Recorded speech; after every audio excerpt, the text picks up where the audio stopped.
Boa noite! Seja muito bem-vindo e bem-vinda, professor e professora.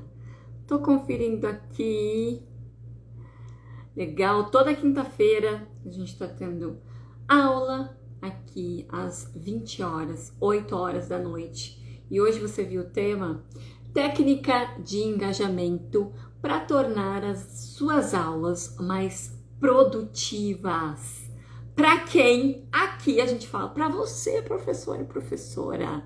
Se a aula é produtiva para os alunos, consequentemente também será para você. Então a gente vai falar, antes de técnica de engajamento, a gente tem que entender aqui o que é engajamento. Quais são os benefícios para você, professor e professora, do engajamento dos alunos? E depois como aplicar essas técnicas nas suas aulas, certo? Hoje é o episódio 16 da Sala dos Professores e nesse programa eu ensino professores a atraírem a atenção dos alunos melhor que a internet. Então, se você se interessa, se você precisa atrair a atenção dos alunos, então eu já convido a você a me seguir nas redes sociais e também tem o canal do YouTube Larissa Albunho, aqui no Instagram, Face, TikTok, Larissa Albunho Prof, e lá no YouTube, professora Larissa Albunho, certo? Sempre tem conteúdos aqui, vídeo para vocês. Toda semana eu tô aqui. Então, primeiro, vamos direto ao ponto. Vamos falar o que é engajamento. A gente usa várias palavras para falar o que é engajamento, né? Então, quando os alunos aí estão apáticos, não estão querendo aprender, não querem nada com nada, esses alunos não estão engajados, né? A gente fala, a gente quer os alunos engajados, a gente quer a participação dos alunos, a gente quer ver os alunos protagonistas, a gente quer a centralidade dos alunos. Mas mais do que isso, mais do que o engajamento, é mais do que o aluno fazer pergunta ou não nas suas aulas. É mais do que o aluno fazer atividade ou não. Engajamento é mais do que isso. É mais do que o aluno ouvir o professor e a professora em silêncio e anotar tudo do quadro. Engajamento é mais do que isso. O que é engajamento para você? E aí você pode falar assim, Larissa, é tudo isso que você falou e mais um pouco. É e não é, mas para facilitar aqui a nossa vida, eu vou resumir o engajamento em duas palavras. Engajamento é envolvimento e sentimento de pertencimento.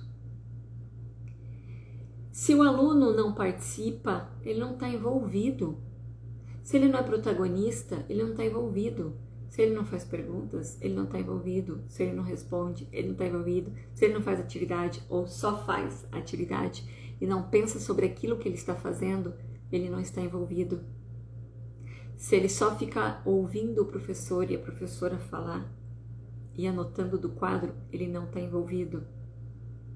Ele não está engajado. Ele não se considera, o aluno que não está engajado, ele não se considera, ele não tem o sentimento de pertencimento. Já o aluno que ele está engajado, ele está envolvido, ele tem o sentimento de pertencimento. O que é esse sentimento de pertencimento?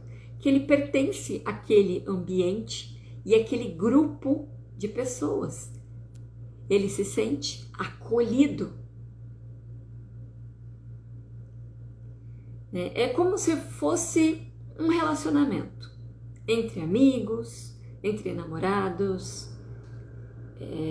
Pensa, se tem esse relacionamento, se só um dos lados tem um envolvimento, se só um dos lados é engajado, é envolvido com aquele relacionamento, você acha que aquele relacionamento vai ter futuro? Possivelmente não. Possivelmente vai durar pouquinho e tchau, não é verdade? Então, se só um dos lados, por exemplo, a maioria das vezes o professor e a professora está lá engajado, você acha que esse relacionamento professor e alunos e os alunos vai ter futuro? Não. Pode ter no começo, né? E aí depois a relação vai esfriando. não há mais envolvimento, ou envolvimento só de um dos lados. E tchau, perde. Só há envolvimento e engajamento se há um sentimento de confiança. Se os alunos verem que dá para confiar. A mesma coisa, o professor e a professora, se você sente que dá para confiar nos alunos, né? Se a comunicação ela é clara, ela é objetiva em sala de aula. Se os objetivos de aprendizagem, eles são declarados para os alunos, primeiro planejado pelo professor e a professora, os objetivos de aprendizagem e não de ensino. Primeiro eles são planejados, os alvos que os alunos devem atingir. O que os alunos vão fazer naquela aula lá? Qual é o objetivo que eles vão fazer? O objetivo não é aprender determinado conteúdo, né? É muito mais do que isso.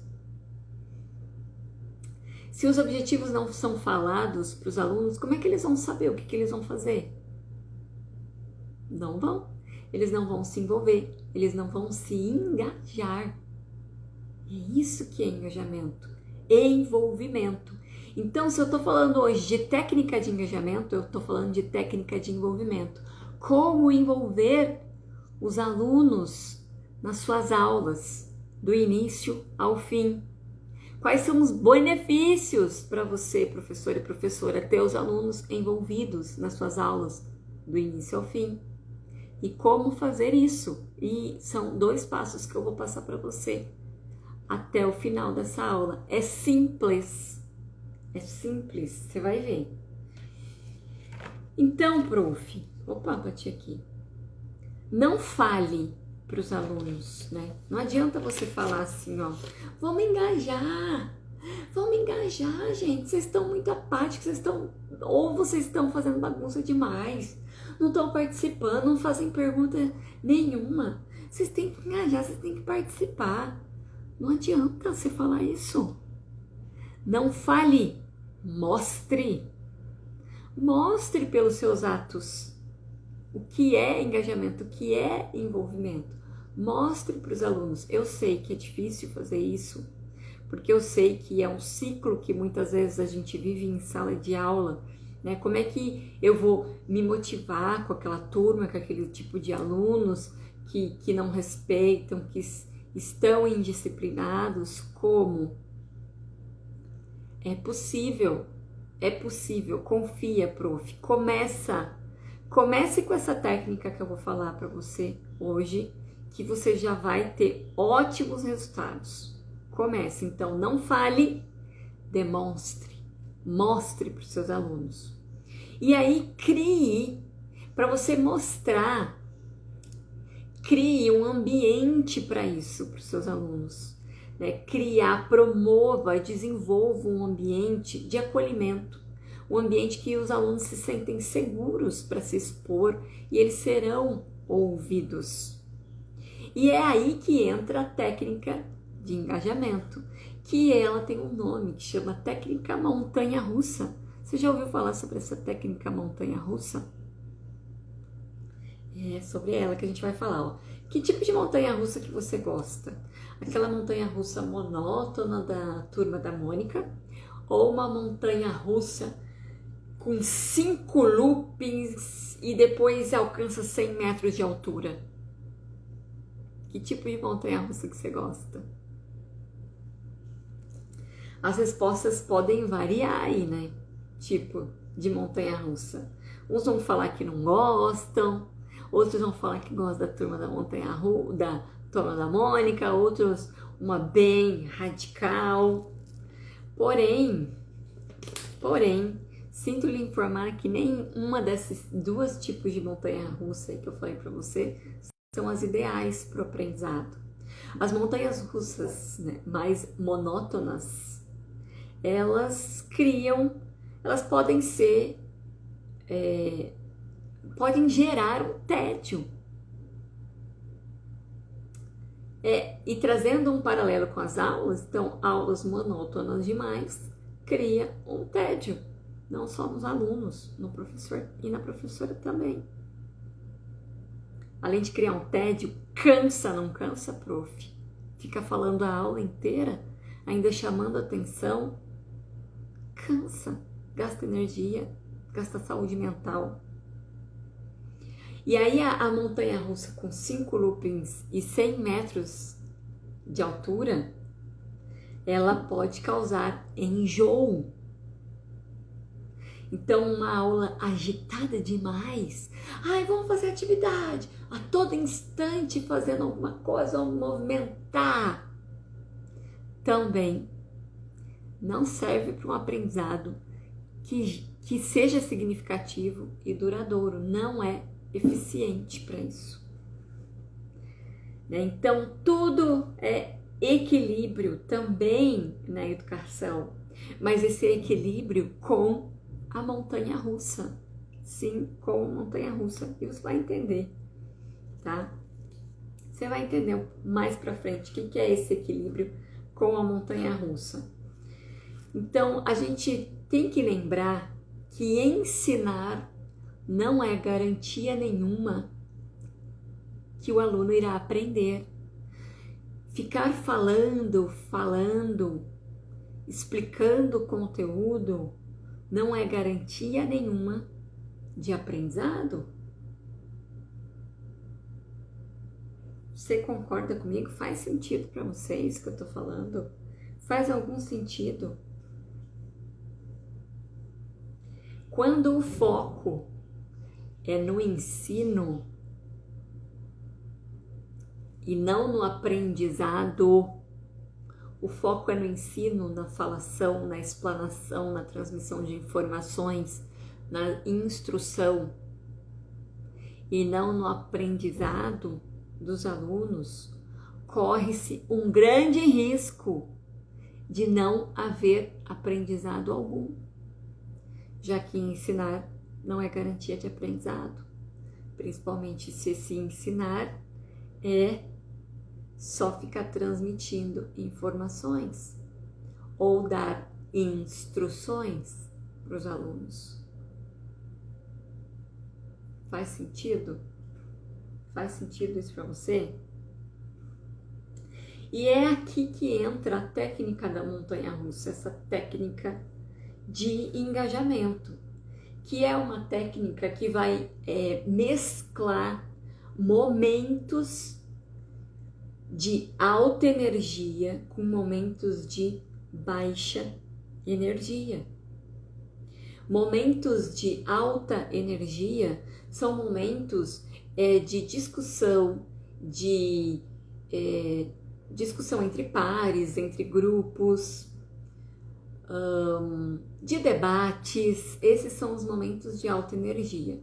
Enquanto momentos de baixa energia são momentos de explanação do conteúdo, em que o aluno está mais ouvindo ou escrevendo do quadro, o aluno está menos ativo. Momentos de baixa energia. A gente fala que momentos de baixa energia são momentos introspectivos, momento em que o aluno está refletindo, pensando em uma pergunta de forma individual, ou ouvindo o outro falar, o professor e a professora, ou copiando do quadro. Esses momentos de baixa energia, momentos introspectivos. Os momentos de alta energia são momentos empolgantes. A gente fala que energia para fora. São momentos de troca, de cocriação, em que um aluno compartilha com o outro. Há trocas. Então, isso que é a técnica da montanha-russa ou do engajamento. Mesclar esses momentos de alta e de baixa energia. Certo? Então, é esse equilíbrio que eu falo para você. Não pense o equilíbrio de uma balança.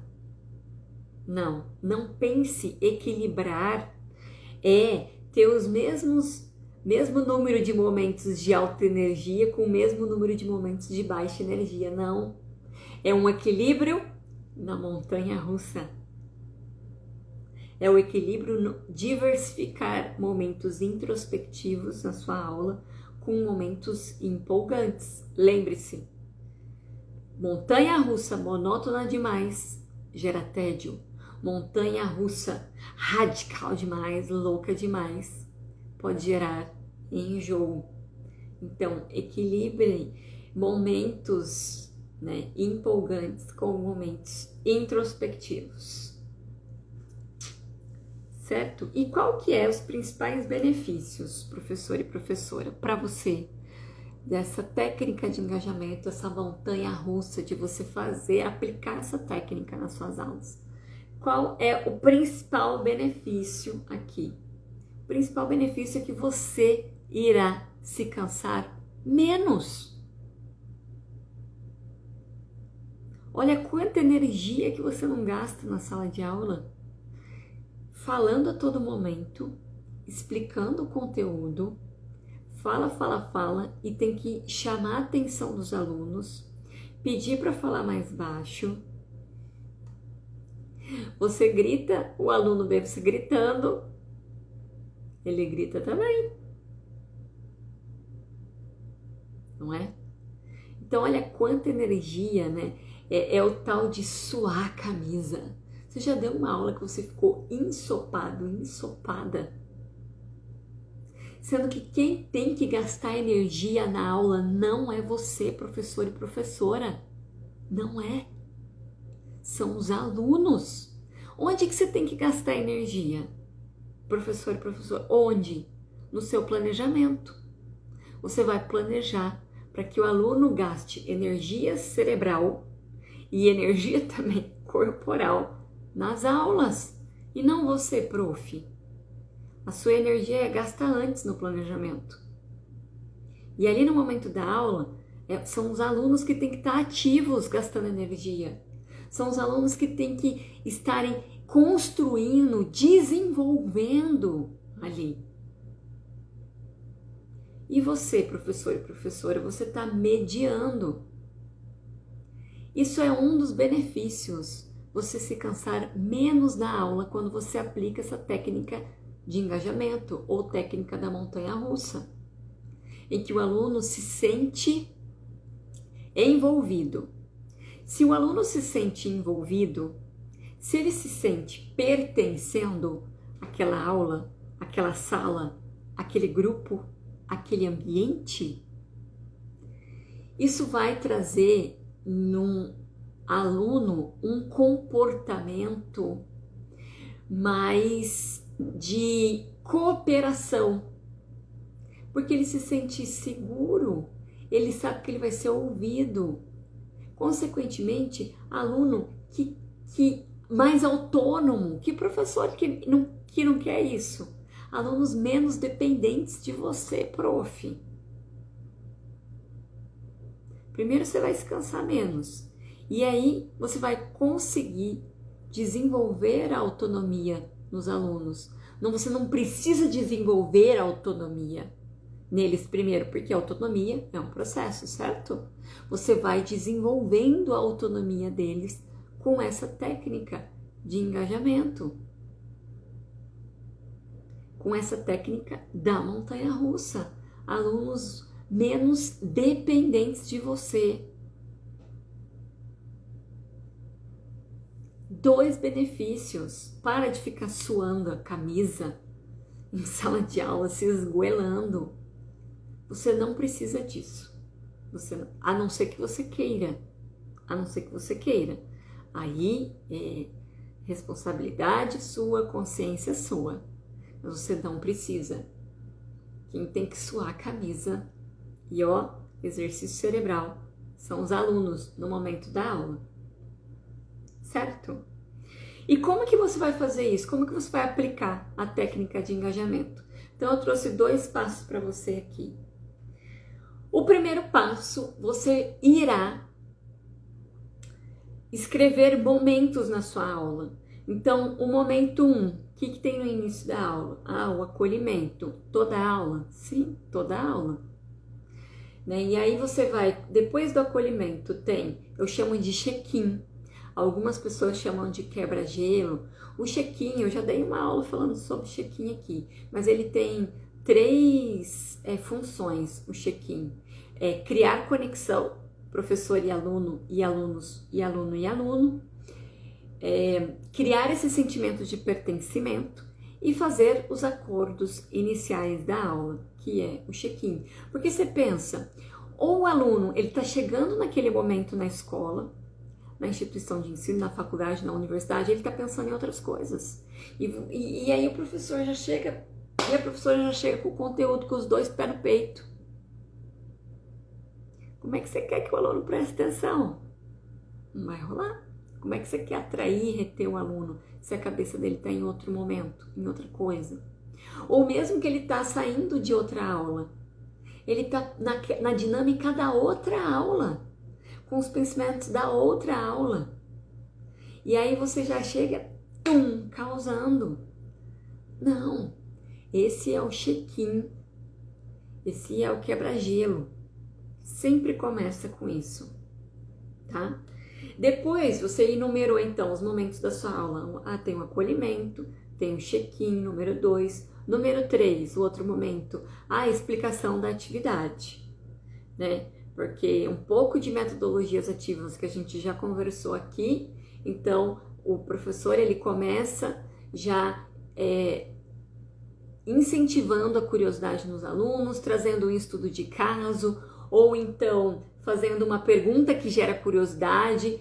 Com as metodologias ativas, o aluno já começa ativo. Então você já começa com perguntas, já começa incentivando os alunos a participarem. Então, explicando a atividade. Depois você vai enumerar o outro momento da sua aula. Número 3, a organização da turma. Se você explicou a atividade, como é que eles vão fazer a atividade? Em pares ou em grupo? Vai ter um momento para se organizarem, tem um tempo, uma duração, 5, 10 minutos, né? Depende muito da dinâmica da turma e da agilidade da turma também para se organizar. Depois, o outro momento que você pode colocar. Então, eu expliquei a atividade, eles se organizaram e agora eles vão para a execução, a discussão, em pares ou em grupos. Depois da execução e discussão, tem a sistematização.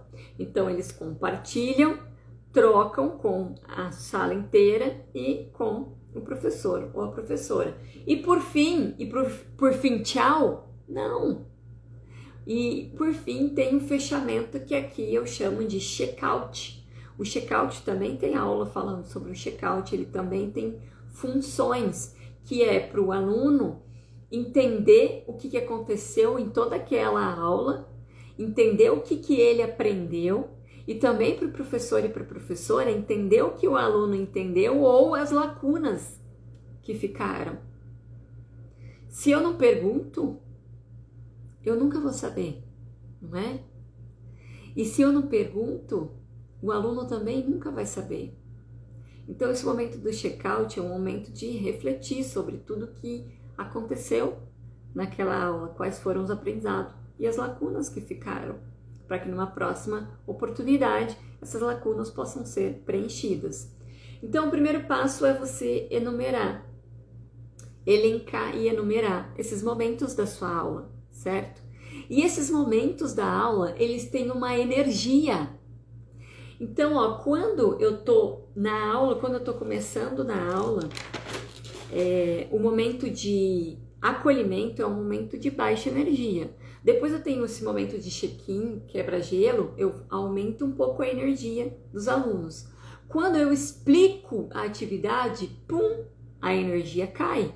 Porque a energia dos alunos, porque eles estão escutando o que eu estou explicando ou copiando o que eu estou escrevendo.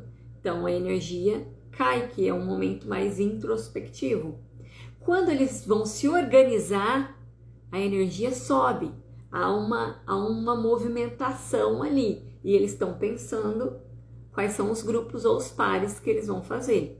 Quando eles estão na execução e na discussão, a energia está lá no topo. Energia, alta energia. Na sistematização, essa energia cai também um pouquinho, que aí eu vou compartilhar, tá? A energia tá lá em cima ainda, mas cai um pouquinho que eu vou compartilhar. Há uma troca, há uma explanação maior do professor ali, né? E depois, indo para o final da aula, a energia ali introspectiva no check-out, para refletir sobre tudo aquilo que foi falado, que foi feito durante a aula. Então, nessa energia, eu já fui desenhando o gráfico aqui para você. E o segundo passo é justamente esse. Eu vou te mostrar aqui o gráfico. Você vai fazer um gráfico. Eu vou fazer aqui para você. Um gráfico. Aqui, ó, de 0 a 10. E aqui é o tempo no eixo X, tá ao contrário, mas você entende, né? E aqui é a energia no eixo Y, de 0 a 10 a energia, e aqui o tempo, que seja 50 minutos, a sua aula. Coloquei aqui, tá? Então, você vai colocando aqueles momentos da sua aula aqui nesse gráfico. Ah, então, o momento 1 é acolhimento. O 2, beleza, é o check-in. O 3, é que eu tô explicando a atividade, é um momento de baixa energia, tem menos energia. Eu tô no eixo aqui, ó, da energia. Quando eles estão se organizando, há um momento 4, aumentou a energia. No momento 5, coloquei 10 lá, ó. No momento 5, é o momento que eles estão discutindo, executando a atividade. A energia dos alunos está lá em cima. No momento 6, que é a sistematização, cai um pouquinho. E no momento 7, indo para o final da aula, o check-out. E aí, o passo 2 é quando você colocar no gráfico e ligar esses momentos aqui, vai dar uma verdadeira montanha-russa. Quanto mais oscilações, melhor. Nada mais é do que a técnica de engajamento. Engajamento não é uma aula assim, não. E engajamento também não rola com uma aula linear, também não. O importante é você mesclar esses momentos de baixa energia com momentos de alta energia nas suas aulas. Testa aí e você me fala. Primeiro, elenque esses momentos da sua aula. Coloque num gráfico energia pelo tempo. E aí você vai mesclar, você vai planejar, porque é ali que você vai gastar sua energia, no planejamento. Na hora da aula, quem tem que gastar energia são os alunos. Energia corporal e cerebral são os alunos. Então você vai planejar para que isso seja possível no momento da aula, certo? Mescle, teste e depois você me conta como é que foi aplicar essa técnica de engajamento aí com os alunos. Tá fazendo sentido para vocês? Quando a gente desenha, mesmo que ao contrário, quando a gente vê, né? Agora que se desenhou, consegui ver. Mesmo que ao contrário, acho que dá para entender melhor, né? Então, prof, hoje a gente falou que o importante para que a sua aula seja mais produtiva para você e para os alunos, para que você canse menos nas suas aulas, para ter alunos mais autônomos, menos dependentes de você. É interessante que você aplique essa técnica de engajamento nas suas aulas, que eu chamo de técnica de montanha-russa, tá? Que são mesclar momentos de alta energia com momentos de baixa energia. E aí eu quero te convidar para a aula que vem, na quinta-feira que vem, que nós vamos falar sobre gestão do tempo. Sim, nós vamos falar sobre gestão do tempo. Como mesclar tudo, como colocar tudo isso, como que é possível, Larissa? Colocar tudo isso que você falou e ainda falar nos conteúdos, ainda dar o currículo e ainda seguir o currículo, dar conteúdo. Como que isso é possível? Como que eu consigo aplicar isso nas minhas aulas? E aí a gente vai falar sobre a gestão do tempo em sala de aula, certo? Então, eu te espero na próxima aula. Se esta aula sobre técnica de engajamento fez sentido para você, ela vai ficar gravada, tá bom? E se você não conseguiu assistir tudo, você assiste depois. Se ela fez sentido para você, prof, te convido a curtir essa aula e convido também você a compartilhar com outros professores para que eles possam ter aulas mais produtivas, com alunos engajados e se cansarem menos, os professores se cansarem menos durante as aulas. Que é isso que a gente quer, né? Para de ficar suando a camisa aí. Não, prof. Suas aulas, elas podem ser muito mais assertivas. Então, aplique a técnica de engajamento e depois você me fala, tá? Um beijo grande e até mais.